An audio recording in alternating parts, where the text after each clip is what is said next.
So, good evening, everyone. So, for tonight, we will be continuing our lesson in curriculum development, or what we call the um, public school curriculum. So, for tonight, we will be discussing the different types of curriculum. But first, we need to have a feedback on what are the curriculums actually.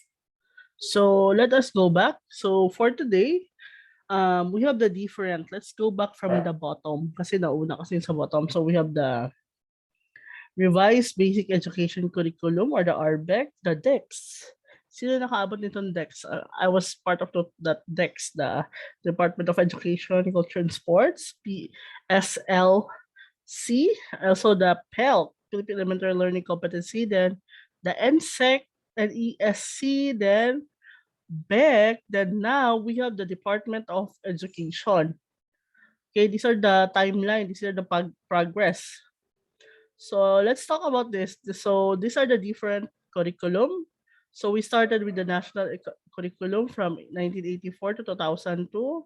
Then we have the national 1991 to 2002, the RBEC up to 2002. Then we have the UDB or UBD, Universal Understanding by Design Model of Education, which is you have experience also, some of you. Then we have the K12 program or yung you have the senior high, the junior high. So let's talk first about the historical background of curriculum. So the development of Philippine education. So eto na siya ha, nasa ano na ito, nasa handouts na ito nung ibigay ko sa inyo. So ano lang ito, this is just an overview. So let's talk about the different development in the Philippine educational system, the Malolos Constitution, which where it says that the system of free and compulsory elementary education is established. The Skurman Commission, an adequate, secular, and improved free public educational system. The Taft Commission, English as a medium of instruction. If you have known, I think you have some of your elderlies. Kung kakausapin yung mga matatanda, especially the ones that have been part of those, yung American colonization, they're very good in English. They could really talk English well. So then in 1901, the installation of centralized public school system, which is brought to us by the Thomasite teachers or the Thomasite priest. Then we have the Japanese education in pre-martial law. It's provide a curriculum, the first vocational curricula. So dito na pumapasok yung mga vocational courses o yung tinatawag nating TESDA courses. So we have the different development. So under the President Marcos National Education Program, 1973 Constitution, andyan na. So these are the guidelines under the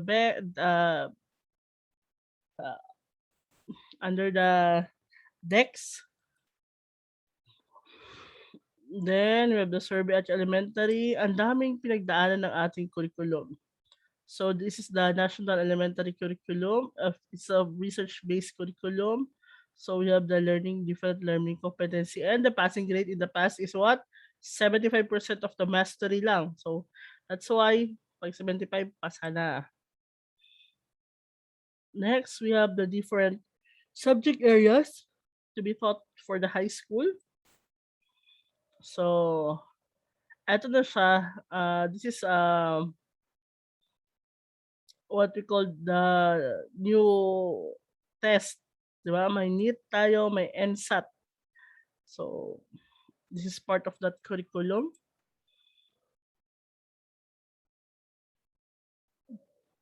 Pakibasa na lang ito ha, kasi this is just an overview. So this is the basic education curriculum. So hindi na ako mag-ano nito ha. But please remember those Deped orders ha, kasi kailangan nyo ito. So according to this RBEC, This is the year 2002. I don't know if you were born already during this year, but it was said that there are a greater emphasis on helping every learner become a what? Successful reader. Emphasis on interactive and collaborative learning approach, emphasis of integrative and learning approaches. So question, this part of those learning strategies, I think pabalik-balik na lang ito. But although this is what we call pabalik-balik types of strategies, but what would happen if it was not learned by the students? Hindi nga na-learn ito by 2002. They're making comeback for this 2021, di ba? Almost 20 years na. Do you think students are learning? I don't know. Teaching values in already with self-reliant, patriotic, democratic, critical skills. I don't know.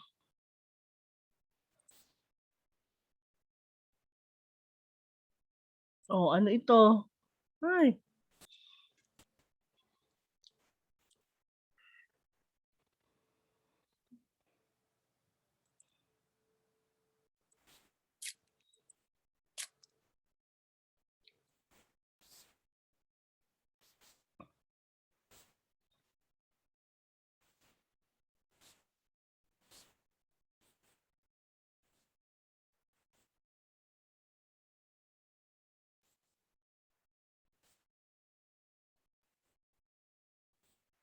okay, so let us now talk about the K12 program because this is one of the most important part of our lesson. So, according to Pangulong Benigno S. Aquino III, nanindigan pa rin tayo sa ipinangako natin pagbabago sa edukasyon. Ang gawing itong sentral na estratehiya sa pamumuhunan sa pinakamahalaga nating yaman, ang mga mamamayang Pilipino. Sa K-12, tiwala tayong mabibigyang lakas si Juan de la Cruz upang mapaunlad hindi lamang ang kanyang sarili at pamilya kundi ang buong bansa. Actually, President Aquino really believed that due to the K-12 program, opportunities will be given to Filipino students, not just here in the Philippines, but also abroad. As you have learned, in the past, only students in international schools or rich kids schools are allowed to go out and what? And apply for international scholarship. But due to the K-12 program, students from different parts of the country are fleeing Philippines, di ba? May na ano kay news na anak ng farmer, anak ng magsasaka, anak ng mangingisda. They applied to various schools outside the Philippines and they passed with full package scholarship programs. So do you think this is what we call the opportunity that President Noynoy want to give the Filipino students?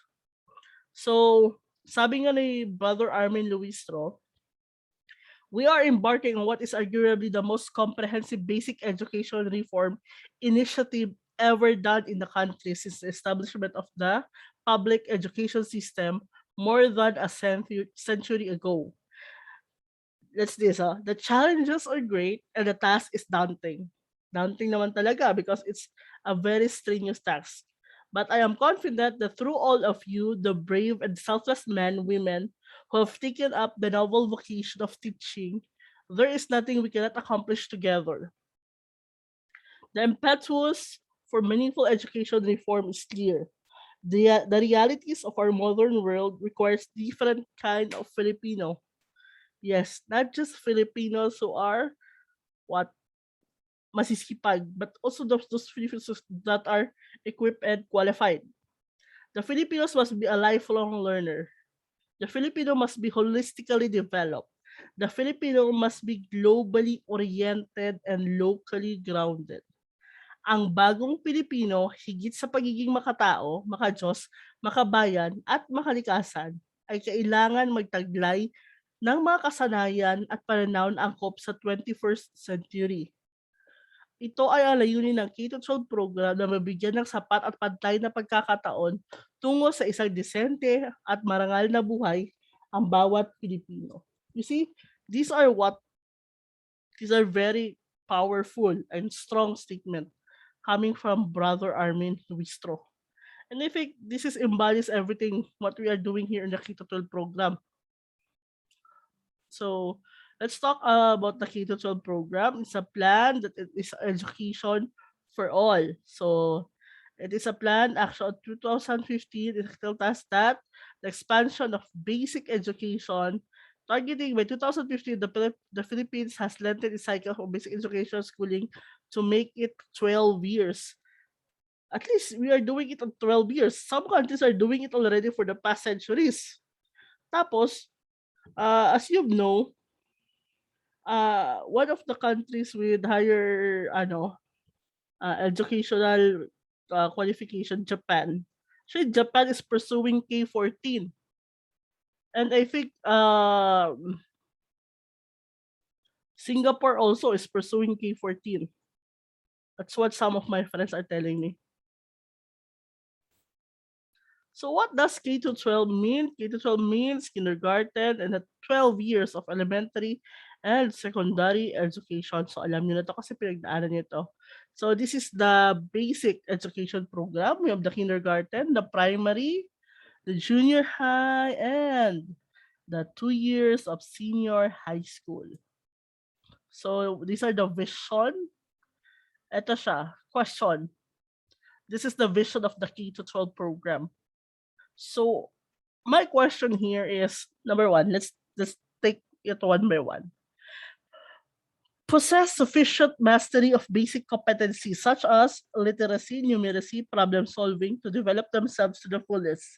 Question. In terms of this, ito tatlo lang to. Literacy, numeracy, problem solving. Have you reached your full potential? Oh, sabi dito, to develop themselves to the fullest. Could you say that you are now on your third year level, diba? Third year of college. What is your level of mastery in this competency? Are you below those level? Are you within the level or are you above the level?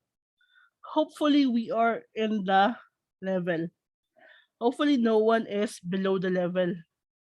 Because that should be the saddest part because President Aquino just said, let us develop Filipinos in their what?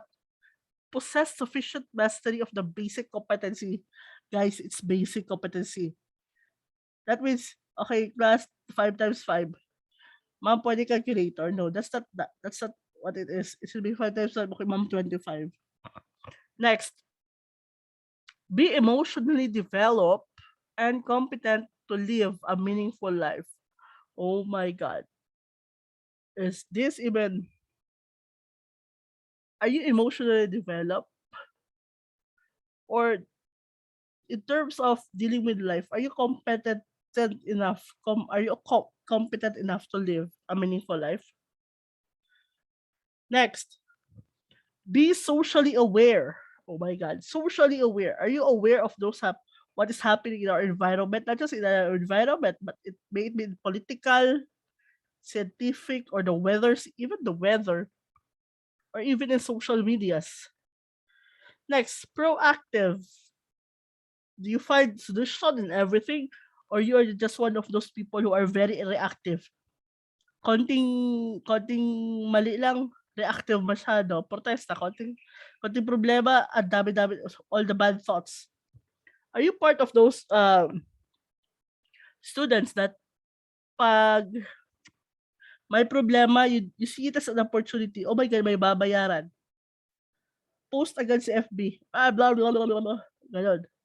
Or are you part of those, okay, may babayaran. I should think of ways how could I pay it? Or are you part of those students that, oh my God, na-delay yung Unifast? Ay, bakit ganyan? Or you just, ay, salamat, bahalang delay, at least may mag-abot. I don't know. Which part of you? Saan ba kayo dyan? Next, involved in public and civic affairs. Okay. Do you see yourself, ano ba, ito pa siya. Are you part of the solution, especially during this pandemic? Kasama ba kayo sa mga pasaway ng mga citizen ng Philippines or you are part of those who help the Philippines? Tumulong kasi kayo not in the sense na sabi ko na mamimigay kayo ng mga ayuda, but in a sense that ano, in a sense that nag-stay kayo sa bahay, hindi kayo lumabas. Kasi bawal lumabas, sabi ni Kim Chiu, oh, 'di ba?